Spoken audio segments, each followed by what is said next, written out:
When you see Draymond, when you see Draymond like have a rough game or a game that he says wasn't up to his par, how much have you grown to come to expect him to bounce back from that?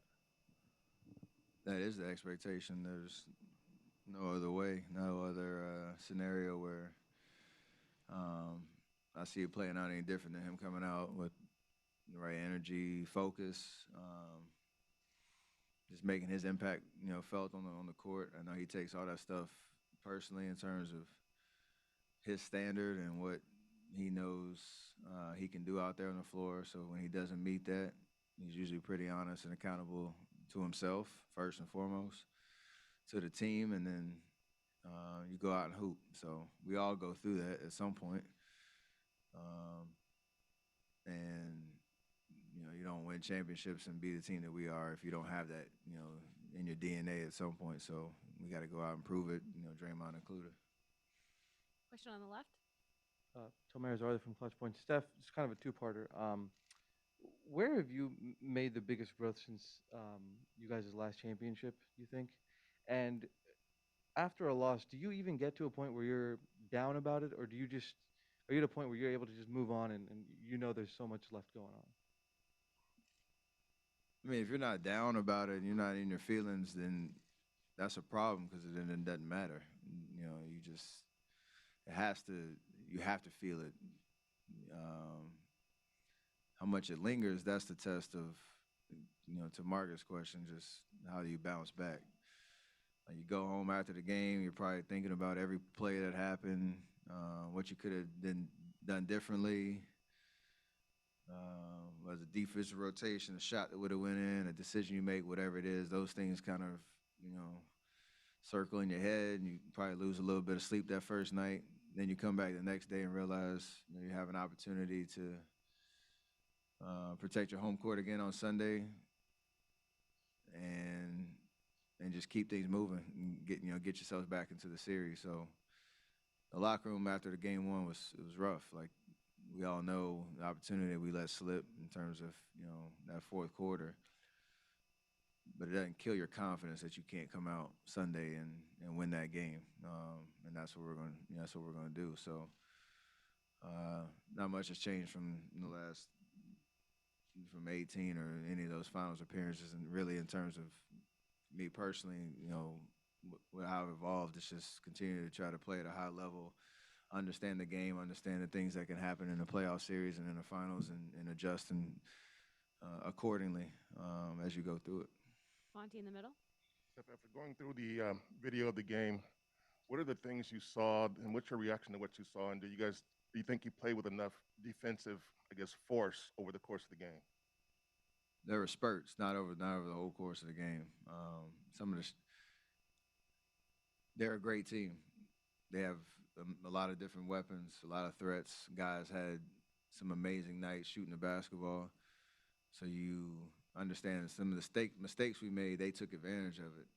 We could have made the same mistakes. They could have missed some shots, and we might be having a different conversation. But the way it played out, like, you know, I think early in the game there were some defensive breakdowns and some lack of physicality that gave, you know, some of that guys some confidence, and then that carried over through the rest of the game.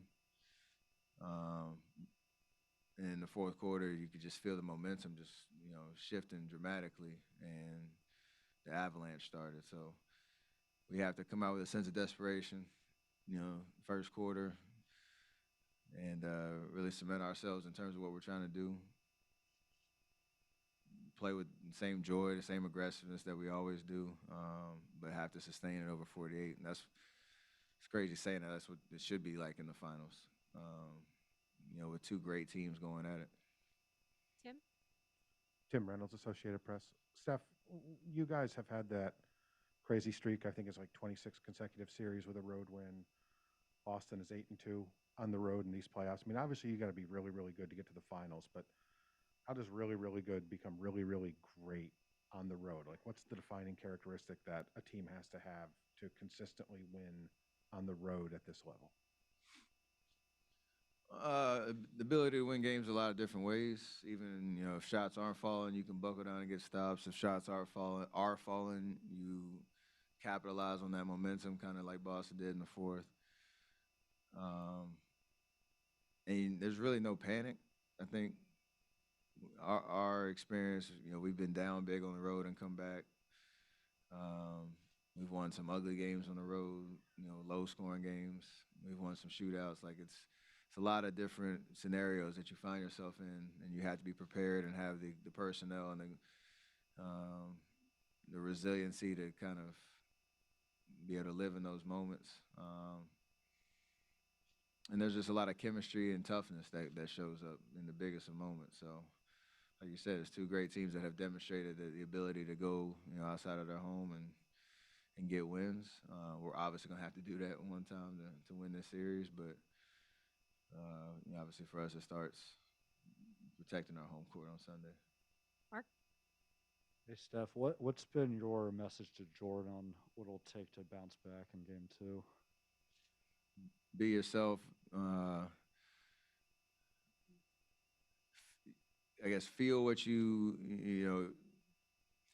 remember what it felt like, in terms of your adrenaline and your emotions coming out, in the game. Try to get yourself, asserted, maybe slow down just a little bit to kind of see the pictures a little bit better. But he didn't have to change anything about, the way he plays or the way he attacks or where he feels the most confident in terms of making an impact on the game. You just have to be able to bottle up those emotions and the adrenaline, because it is different. It's a different experience being, knowing it's the finals and you go through that in your first experience.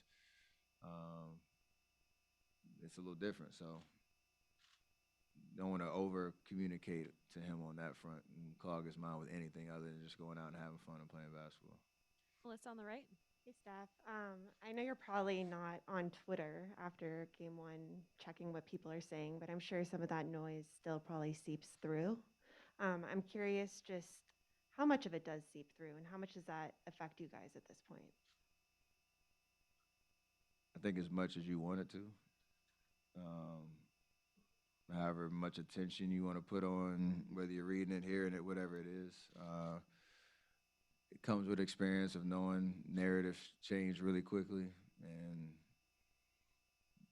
everybody's trying to guess what's going to happen in the series, and overreacting or properly reacting to everything. So never really gets to me as much in terms of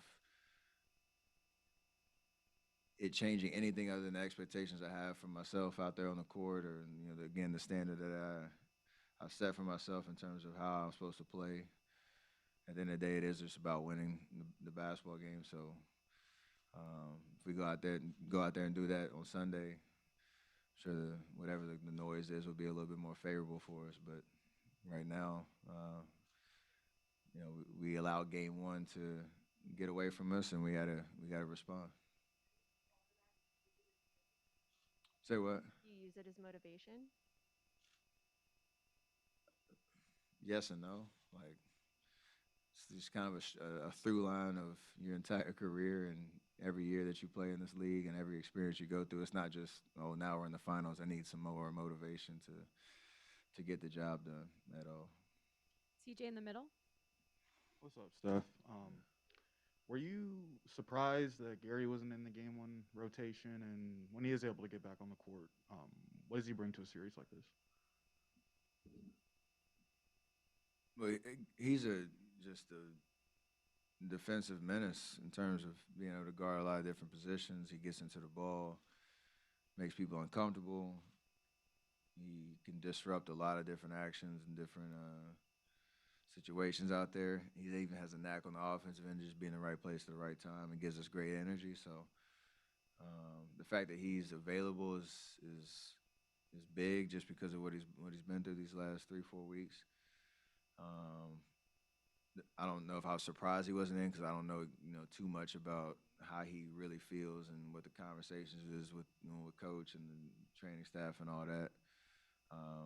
But the fact that he's available, I know he has to be ready, because his number can be called at any moment, and he has to go be the GP that we know him to be. He can affect this series that same way. Guarding Jalen, guarding Jason, Marcus, whoever he's asked to guard, and giving us a huge boost of energy because that's what he does. Last couple of questions, Rohan in the middle. Steph, obviously you've seen every defense over the course of the playoffs, the finals. Boston in particular, I think, switched more than any team this season. What would you say in general are the keys for a Warriors offense to beat teams that are switching? Over the years, what have you guys found success doing when you're trying to beat teams that are switching on you? You got to take care of the basketball because the way we move bodies and move the ball,